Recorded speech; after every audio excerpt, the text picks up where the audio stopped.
शुरू कर रहे हैं। फर्स्ट है बेटा which is bigger a coulomb or charge on an electron. Simple logical numerical है। कहना जी which is bigger 1 coulomb or charge on an electron. फिर उस तो बाद उन्हें क्या how many electric charge from 1 coulomb of charge. मतलब 1 कूलम ऑफ चार्ज ਨੂੰ ਕਿੰਨੇ ਇਲੈਕਟ੍ਰॉन्स ਨੇ ਮਿਲ ਕੇ ਬਣਾਇਆ ਵਾ। मतलब 1 ਕੂਲਮ ਚਾਰਜ ਦੇ ਅੰਦਰ ਕਿੰਨੇ ਇਲੈਕਟ੍ਰੋਨਿਕ ਚਾਰਜ ਹੋਏਗਾ। ठीक है ਤੇ ਪਹਿਲਾ ਪਾਰਟ ਉਹਨੇ ਕਿਹਾ ਬਿਗਰ ਦੋਨਾਂ ਚੋਂ ਕਿਹੜਾ ਵਾ ਕੂਲਮ ਔਰ ਚਾਰਜ ऑन। ਹੁਣ ਇਸ ਚੀਜ਼ ਨੂੰ ਬੱਚੇ ਜੇ ਚੈੱਕ ਕਰਨਾ ਤੇ ਆਪਣੇ ਕੋਲ ਫਸਟ ਨਿਊਮੈਰੀਕਲ ਦੇ ਅੰਦਰ ਜਿਹੜਾ ਰਿਲੇਸ਼ਨ ਆ ਜੋ ਗਿਵਨ ਆਪਣੇ ਕੁਐਸਚਨ ਦੇ ਅੰਦਰ Q equal to 1 coulomb and we have to calculate कि भी how many number of electronic charge will make 1 coulomb। ਤੇ ਆਪਾਂ ਜੇ ਇਲੈਕਟ੍ਰੋਨਿਕ ਚਾਰਜ ਦੀ ਕਾਊਂਟਿੰਗ ਕੱਢਣੀ ਆ ਤੇ ਆਪਾਂ ਇੱਕ ਫਾਰਮੂਲਾ ਪੜਿਆ ਵਾ Q equal to NE है ना। इस फॉर्मूले के अकॉर्डिंगली जब आप चलिए तो n कैलकुलेट कर लो। ठीक है E में इक्वल चार्ज ऑफ 1 इलेक्ट्रॉन है बेटा। ठीक है ਤੇ n ਮੇਰੇ ਨੰਬਰ ਆਫ ਇਲੈਕਟ੍ਰੋਨ ਨੇ ਤੇ q ਮੇਰੀ ਬਾਡੀ ਦੇ ਉੱਤੇ ਜਿਹੜਾ ਟੋਟਲ ਚਾਰਜ ਆ ਉਹਨੂੰ ਡਿਫਾਈਨ ਕਰਦਾ ਪਿਆ। ਇਹਨਾਂ ਕਲੀਅਰ ਆ। Yes sir. therefore n calculate करो 1 कूलम। ऑलरेडी ये सेम न्यूमेरिकल मैं किसी एग्जांपल च ਤੁਹਾਡੇ ਨਾਲ डिस्कस ਕੀਤਾ ਸੀਗਾ ਉਹੀ ਗੱਲ ਦੁਬਾਰਾ ਆਣੀ ਆ। Charge of 1 electron 1.6 into 10 raised to power minus 19 coulomb. ठीक है जी। सो कूलम और कूलम कैंसिल होके मेरे को value 10/16 into 10 raised to power 19 ਇਹਨੂੰ ਸੋल्व कर ਲਈਏ ਤੇ ਆਪਾਂ ਸਾਰੀ ਕੈਲਕੂਲੇਸ਼ਨ ਤੋਂ ਬਾਅਦ ਫਾਈਨਲ ਰਿਜ਼ਲਟ ਲਿਖ ਰਹੇ ਹਾਂ। ਵੈਲਿਊ ਆਂਦੀ ਆ 0.625 into 10 raised to power 19। ਇੱਕ ਡੈਸੀਮਲ ਦੀ ਸ਼ਿਫਟਿੰਗ ਕਰ ਲਓ ਤੇ n कैलकुलेट कर लीए 6.25 into 10 raised to power 18 electronic charge यानी जेड़ा एसएच मेरे को एक इलेक्ट्रॉन दे उत्ते चार्ज आ एक इलेक्ट्रॉन ते charge 1.6 into 10 raised to power minus 19 coulomb आ। ठीक है ते जेड़े नंबर ऑफ इलेक्ट्रॉन मिल के एक कूलम बनाते पे वो इन्ने नंबर ऑफ इलेक्ट्रॉन्स। ठीक है ते पहला क्वेश्चन दा part C which is bigger 1 coulomb or charge on 1 electron. ते पुੱਤ 1 इलेक्ट्रॉन दे चार्ज नालों 1 कूलम जेड़ा इन्ने इलेक्ट्रॉनिक चार्ज नाल मिलके बनया। सो वी कैन से कि भी charge on 1 coulomb is bigger than the कहना जी चार्ज ऑफ 1 इलेक्ट्रॉन। क्या आ चीज क्लियर है? Yes Yes. सर।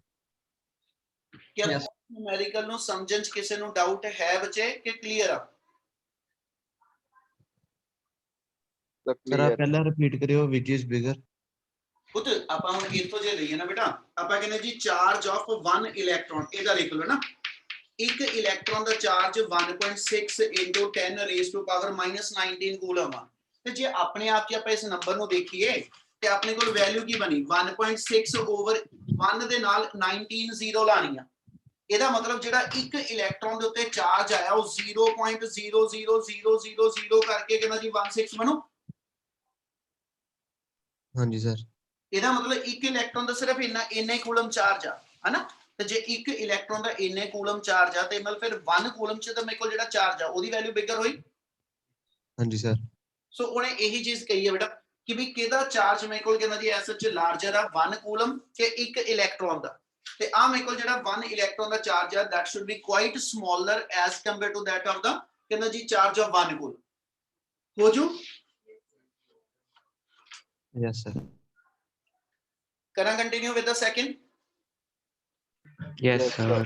ਚਲ Yes, sir. सेकंड क्वेश्चन सिर्फ थोड़ा जिहा एक चीज ध्यान नाल समझण वाली उन्हें समझ लियो। How much positive and negative charge is there in a cup of water. पुत एक कप मेरे को जे कहंदा जी एसएच वाटर दी क्वांटिटी है। हुण इस क्वेश्चन दे आंसर वेरी करने आ। क्यों वेरी करने आ कि भी जेड़ा कप ऑफ वाटर ले रहे आ ओदे विच मास ऑफ वाटर जेड़ा वो 100 ग्राम भी हो सकदा 200 ग्राम भी हो सकदा ते 1 ग्राम भी हो सकदा। ਤੁਸੀਂ ਸ਼ੁਰੂ ਦੇ ਅੰਦਰ ਇੱਕ ਲਾਈਨ ਚ ਡਿਫਾਈਨ ਕਰ ਦੋਗੇ ਜੇ ਤਾਂ ਮੈਨੂੰ ਡਿਫਾਈਨਡ ਆ ਕਿ cup of water contains mass of water equal to 10 gram 100 gram 200 gram ਫਿਰ ਤੇ ਉਹੀ ਵੈਲਿਊ ਆ ਜਿੰਨੀ ਉਹ ਕਹੇਗਾ। ਜੇ ਨਹੀਂ ਤਾਂ ਤੁਸੀਂ ਆਪਣੀ ਮਰਜ਼ੀ ਦੇ ਅਕੋਰਡਿੰਗਲੀ ਇੱਕ ਕੱਪ ਆਫ ਵਾਟਰ ਦੀ ਅਮਾਉਂਟ ਡਿਫਾਈਨ ਕਰ ਦੋਗੇ ਕਿੰਨੀ। So let me say let mass of water mass of 1 cup of water ਇਹਨੂੰ ਡਿਫਾਈਨ ਕਰ ਲਓ ਲੈਟ ਇਟ ਬੀ 100 ਗ੍ਰਾਮ ठीक है, ये कोई लॉजिक नहीं कि 100 ही क्यों, तुसी 200 लिख लो ਤਾਂ ਵੀ गलत कोई नहीं। तुसी इन्नी क्वांटिटी ਦੇ ਅੰਦਰ ਤੁਸੀਂ ਦੱਸੋਗੇ ਕਿ ਕਿੰਨੇ ਆਪਣੇ ਕੋਲ ਐਸਾ ਚ ਪੋਜ਼ਿਟਿਵ ਜਾਂ 네ਗੇਟਿਵ ਚਾਰਜ ਆ। क्या पहली लाइन ਦਾ मतलब क्लियर ਆ? Yes, sir. Yes, sir. ਨੇ ਇਹ ਕਿਹਾ ਵਾ ਕਿ ਵੀ ਆਪਣੇ ਕੋਲ ਜਿਹੜਾ 100 ਗ੍ਰਾਮ ਵਾਟਰ ਗਿਵਨ ਆ, ਇਹ ਚ ਦੱਸੋ ਕਿੰਨਾ ਪੋਜ਼ਿਟਿਵ ਜਾਂ ਕਿੰਨਾ 네ਗੇਟਿਵ ਚਾਰਜ ਆ। ਤੇ ਪੁੱਤ ਮੈਨੂੰ ਪਹਿਲਾਂ ਇਹ ਪਤਾ ਲੱਗ ਜਾਏ ਕਿ 100 ਗ੍ਰਾਮ ਮੇਰੇ ਕੋਲ ਜਿਹੜਾ ਮਾਸ ਆ ਇਹ ਚ ਇਲੈਕਟ੍ਰੋਨ ਕਿੰਨੇ, ਕਿਉਂਕਿ ਆ ਰਿਲੇਸ਼ਨ ਕਹਿੰਦਾ Q = Ne। ਜੇ ਮੈਨੂੰ ਇੱਕ ਇਲੈਕਟ੍ਰੋਨ ਦਾ ਚਾਰਜ ਨੋਨ ਆ, ਮੈਨੂੰ ਇਹ ਕਿਤੋਂ ਪਤਾ ਲੱਗ ਜਾਏ ਕਿ 100 ਗ੍ਰਾਮ ਵਾਟਰ ਦੇ ਵਿੱਚ ਇਲੈਕਟ੍ਰੋਨ ਕਿੰਨੇ, ਤੇ ਮੇਰੇ ਕੋਲ ਫਿਰ ਟੋਟਲ ਚਾਰਜ ਆ ਜਾਓ। Yes, sir. ਇਹਦਾ ਮਤਲਬ ਜਿਹੜਾ ਮੇਨ ਵੇਰੀਏਬਲ ਕੈਲਕੂਲੇਟ ਕਰਨਾ ਉਹ ਕਿਹੜਾ ਹੋਇਆ ਜੀ, ਉਹ n ਆ ਜਾਏਗਾ। ਹੁਣ n ਮੇਰੇ ਕੋਲ ਨੰਬਰ ਆਫ ਇਲੈਕਟ੍ਰੋਨ ਦੱਸਣੇ 100 ਗ੍ਰਾਮ ਚ, ਤੇ ਉਹਦੇ ਵਾਸਤੇ ਆਪਾਂ ਪਹਿਲਾਂ ਐਸ ਚ ਦੇਖੀਏ 100 ਗ੍ਰਾਮ ਵਾਟਰ ਦੇ ਵਿੱਚ ਵਾਟਰ ਮੋਲੀਕਿਊਲ ਕਿੰਨੇ, ਹਨਾ। ਐਵੋਗੈਡਰੋ ਨੰਬਰ ਦੀ ਲੋੜ ਪੈਗੀ ਕਿ ਵੀ ਜੇ ਐਸ ਚ ਆਪਾਂ ਵਾਟਰ ਦਾ ਮੋਲੀਕੂਲਰ ਮਾਸ ਲਈਏ, ਠੀਕ ਹੈ, ਮੋਲੀਕੂਲਰ ਮਾਸ ਆਫ ਵਾਟਰ ਕਿੰਨਾ ਹੁੰਦਾ ਜੀ 18. 18. ਗ੍ਰਾਮ, ਹਨਾ। ਔਰ ਜਿੰਨਾ ਮੋਲੀਕੂਲਰ ਮਾਸ ਹੋਵੇ ਇਹ ਚ ਕਿੰਨੇ ਮੋਲੀਕਿਊਲਸ ਹੁੰਦੇ ਆ 6.02 into 10⁻23. ਐਵੋਗੈਡਰੋ ਨੰਬਰ ਹੋ ਗਏ। ਇਹਦਾ ਮਤਲਬ ਇਹ ਚ ਨੰਬਰ ਆਫ ਮੋਲੀਕਿਊਲ ਐਵੋਗੈਡਰੋ ਨੰਬਰ ਆ, ਤੇ 100 ਗ੍ਰਾਮ ਚ ਕਿੰਨੇ, ਉਹ ਯੂਨਿਟਰੀ ਮੈਥਡ ਲਾ ਦੋ। ਇਹਦਾ ਮਤਲਬ ਆਪਾਂ ਕੀ ਲਿਖਾਂਗੇ ਜੀ, in 18 gram number of molecules, ਉਹ ਮੇਰੇ ਕੋਲ ਐਵੋਗੈਡਰੋ ਨੰਬਰ Na ਲਿਖਦਾ ਪਿਆ, ਵੈਲਿਊ ਲਾਸਟ ਭਰ ਦਾਂਗੇ, ਠੀਕ ਹੈ ਜੀ। ਕੈਲਕੂਲੇਸ਼ਨ ਥੋੜੀ ਸੌਖੀ ਲਿਖਦੇ ਚੱਲਾਂਗੇ। in 100 gram number of molecules Na into 100 over 18। ਆਪਣੇ ਕੋਲ ਕਿਹੜੀ ਚੀਜ਼ ਦੀ ਵੈਲਿਊ ਆਈ ਆ,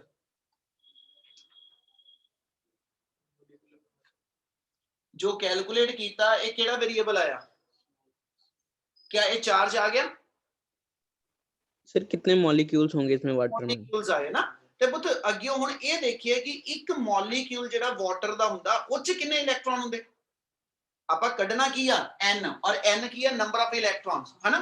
ਪਹਿਲਾਂ ਇਹ ਦੇਖੀਏ ਵਾਟਰ ਦੇ ਇੱਕ ਮੋਲੀਕਿਊਲ ਚ ਕਿੰਨੇ ਇਲੈਕਟ੍ਰੋਨ ਆ, ਤੇ ਵਾਟਰ ਦਾ ਇੱਕ ਮੋਲੀਕਿਊਲ ਚ 2 ਹਾਈਡਰੋਜਨ ਦੇ ਐਟਮ ਆ ਔਰ 1 ਆਕਸੀਜਨ ਦਾ। ਹਾਈਡਰੋਜਨ ਦੇ ਅੰਦਰ 1 ਇਲੈਕਟ੍ਰੋਨ ਆ, ਤੇ ਇਹਦਾ ਮਤਲਬ ਜੇ 2 ਹਾਈਡਰੋਜਨ ਐਟਮ ਹੋ ਗਏ 2 ਇਲੈਕਟ੍ਰੋਨ ਇਹਦੇ ਹੋ ਗਏ, ਔਰ ਆਕਸੀਜਨ ਦਾ ਐਟੋਮਿਕ ਨੰਬਰ 8 ਵਾ, ਇਹ ਮਤਲਬ 8 ਇਲੈਕਟ੍ਰੋਨ ਇਹਦੇ ਹੋ ਗਏ। ਇਹਦਾ ਮਤਲਬ total number of 10 electrons. Electrons ਹੋ ਗਏ। ਇਹਦਾ ਮਤਲਬ ਪਹਿਲਾਂ ਇੱਕ ਮੋਲੀਕਿਊਲ ਦਾ ਇਲੈਕਟ੍ਰੋਨ ਕੱਢ ਦਈਏ, देयरफॉर नंबर ऑफ मॉलिक्यूल्स ਜਿਹੜੇ ਆਏ ਆ, नंबर ऑफ मॉलिक्यूल्स आ गए 100 Na/18, ये मॉलिक्यूल्स आए ने। Number of electrons in one molecule, in one molecule number of electron 10 आ गए, ठीक है जी। ते जिन्ने अपने कोल मॉलिक्यूल्स आ फिर ਇਹਦੇ इलेक्ट्रॉन ਕੱਢ ਦੋ। Therefore total number of electrons, total number of electrons in 100 ग्राम, ठीक है जी। ਉਹਦੀ ਅਮਾਉਂਟ ਆਪਣੇ ਕੋਲ ਕਿੰਨੀ ਬਣ ਜਾਏਗੀ 10 into 100 Na over 18। क्या आ चीज समय लगी कितना बनाई और क्यों बनाई ਆਪਾਂ?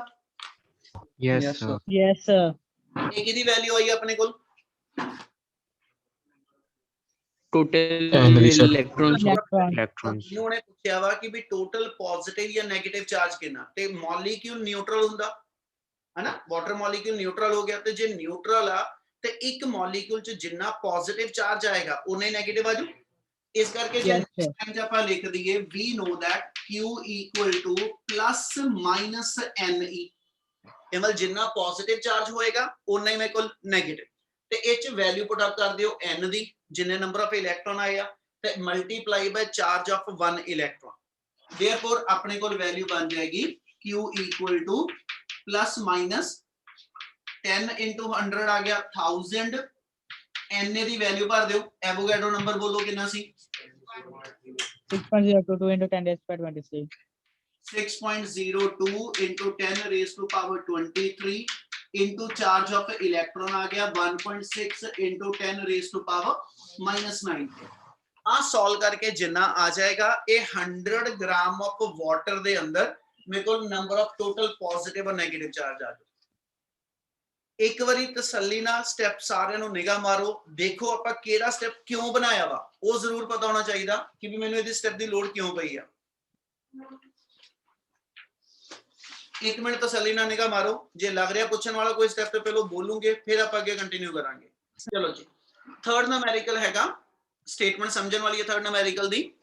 If a body gives out 10 raised to power 9 electron every second, ठीक है, if a body gives out 10 raised to power 9 electron every second, एक सेकंड होल्ड करियो,